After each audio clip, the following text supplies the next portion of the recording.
Olá, que a paz do Senhor esteja com todos vocês.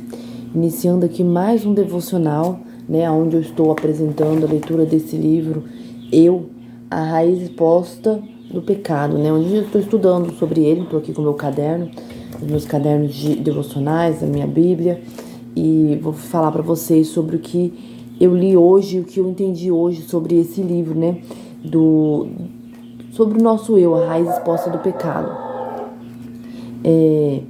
Aqui no capítulo de hoje eu li estava falando sobre a origem e a história do eu, né? Qual foi a origem do eu? Da onde surgiu o orgulho? Qual é a origem do orgulho? Que esse falar o eu, quando a gente pensa só em nós, né? Nós estamos sendo orgulhosos. Da onde surgiu isso? Nós vamos aprender sobre isso hoje. Pegue tua Bíblia, pegue teu caderno, um caderninho de anotação que você tiver aí, e vem estudar junto comigo esse devocional. Não fique só com as minhas palavras, mas procure ver na palavra do Senhor se realmente estão em concordância o que eu estou te passando, tá bom? Para que você não seja enganado, assim está escrito na palavra do Senhor. Para que você não seja enganado, é preciso que você também estude a palavra do Senhor. Então, iniciando aqui, a origem, aonde originou-se, né? Aonde originou-se o orgulho? Aonde originou-se o pensar somente em si mesmo, pensar em si em primeiro lugar? Aonde iniciou isso?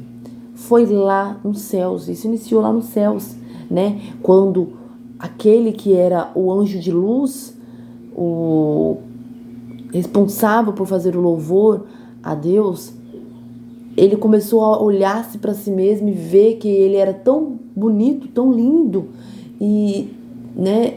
Eu tenho tanta sabedoria, e ele compunha tantos louvores lindos. Ele começou a olhar para si mesmo e ver por que a adoração era só para Deus, porque todo mundo adorava a Deus, né? E ele queria aquela adoração também a ele. Então ele começou a ver isso e começou a falar aos outros anjos também: vocês também têm, vocês também podem ser adorados, não é só ele. E começou a fazer a rebelião ali naquele lugar, aonde houve, né, aquela batalha entre os anjos ali, e ele foi expulso dali. Junto com ele, uma boa parte dos anjos também foram expulsos daquele lugar. E o nome dele mudou, já não era mais Lúcifer, o anjo de luz, mas sim Satanás, o anjo da escuridão. Ele mudou o nome dele, foi dali que originou. E ele, da mesma forma que ele fez ali com todos aqueles anjos ali no céu, tentando corrompê-los, e conseguiu corromper a muito, né? Ele ainda faz nos dias de hoje, tentando corromper a muitos também, com esse ego ferido, com esse origem do eu, com colocar a pessoa pensar: nossa, mas você é tão inteligente, o que você está fazendo aí? Você é tão entendido da palavra, você, né, vai colocando coisas e coisas na mente da pessoa. E ele foi ali também no Jardim do Éden, né, ali onde que Deus tinha colocado o homem e a mulher, para que ele pudesse ali sempre ir lá visitá-lo, né? Então ele foi ali também e começou a colocar aquilo no coração da Eva. Mas por que você não come daquele fruto? Como ele coloca no dia de hoje, né? Por que você não come do fruto? O fruto é o pecado, né, gente? Esse fruto que é proibido pra gente é o fruto do pecado. Por que você não come desse fruto? E Eva poderia muito bem não ter comido, né? Mas ela deixou com que o orgulho entrasse no coração dela e pensasse: é verdade, também quero ser como Deus, né? E provou-se daquele fruto também. Então foi esse capítulo de hoje, foi isso que a gente aprendeu sobre isso, né? Que ele tá aí da mesma forma que ele tentou os anjos, que ele fez com que todos os anjos ali caíssem, aqueles anjos, né, caíssem, como ele fez com que Eva e Adão caíssem. Ele ainda continua nos dias de hoje, fazendo com que muitas pessoas caem, né? Caem através do orgulho ferido, do achismo, né? Então, você lê lá depois, Gênesis, capítulo 3, onde fala sobre o relato da queda, né? Onde fala ali que a serpente, como astuta, ela foi usada, né, também por ele, pelo inimigo ali, para poder fazer com que a Eva caísse, dizendo a ela: não, mas se você comer desse fruto, você vai ter sabedoria, você vai saber todas as coisas como Deus. E assim, ela quis ser como Deus. Mas Eva, eu anotei aqui, gente, no meu caderno, um entendimento aqui, ó. Porque Eva, ela tinha tudo. É como acontece muitas vezes com a gente. A gente tem tantas coisas e a gente não se satisfaz com aquilo que tem, não dá valor com aquilo que tem e acaba perdendo o que tem por desejar aquilo que ainda não tem e achar que precisa tanto daquilo. Aqui eu coloquei esse entendimento meu. Eva tinha tudo, mas não foi o suficiente para ela e com isso perdeu tudo para conseguir provar do que Deus disse para ela não tocar, que iria levá-la à morte, né? Ai, tô colocando a mão na frente, gente, que eu tô desligando o despertador aqui.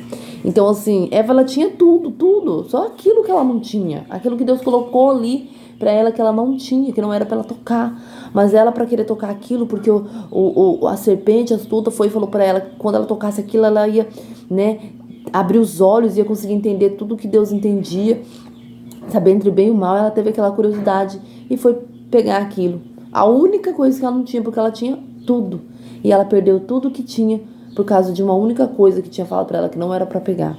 Então muitas vezes a gente tem tudo que a gente precisa, né? A gente tem tudo que a gente precisa, mas tem aquela coisa que a gente não tem e a gente quer muito, e às vezes a gente insiste tanto por aquela coisa, né? E acaba perdendo o que a gente já tem. Então vamos dar valor, né, àquilo que a gente tem, olhar pelo que a gente tem. Eu também vejo aqui e lembro do exemplo de Ana.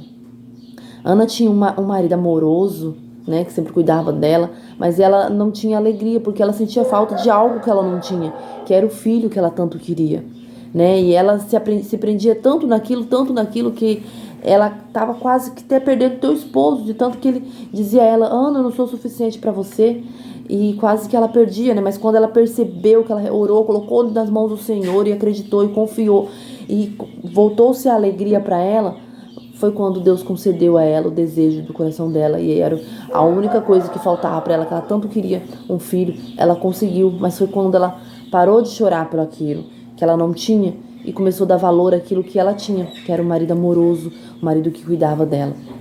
Aí eu escrevi também essa parte que estava lá no livro, assim, que fala assim, ó: o orgulho vem antes da destruição, o espírito altivo antes da queda. Está escrito em Provérbios 16, 18. Né? O orgulho, ele vem antes da destruição, porque primeiro vem o orgulho te leva à destruição, né? Então, cuidado com esse orgulho que você tem, né? Cuidado com o orgulho para que ele não te leve à queda. Então, peça ao Senhor um coração quebrantado, um coração livre de orgulho, para que ele tire, para que ele quebre todo o orgulho que tiver dentro do teu coração. E essa é a mensagem de hoje que eu quero deixar aqui para vocês. Tá? Busque o Senhor e peça para ele tirar. Se há um orgulho que, claro, o ser humano, a raça humana tem a tendência a este orgulho, né? Se até lá no céu, aqueles anjos que viviam ali junto de Deus com santidade, deixou-se levar pelo orgulho, como, né, nós não vamos deixar? Mas nós precisamos orar e quebrantar isso e não deixar. Isso pode até vir à nossa mente, a nossa mente, mas não deixe com que isso se concretize, com que isso aconteça, com que esse orgulho vire sua destruição, tá bom? Então é isso. Fiquem todos na paz, que o Senhor abençoe o dia de todos, em nome de Jesus. E façam sua oração, fale com o Senhor, terminando de ouvir esse devocional, peça para ele tirar esse orgulho que você tem no teu coração. E não adianta falar não tem orgulho, que você vai estar sendo orgulhoso dizendo que não tem orgulho, porque todo ser humano tem sim, mas não é pecado você ter ele, mas é pecado você deixar com que ele tome conta de você e fazer com que ele se manifeste na tua vida, tá bom? Então é isso, fiquem todos com Deus, até o próximo devocional e tchau, tchau.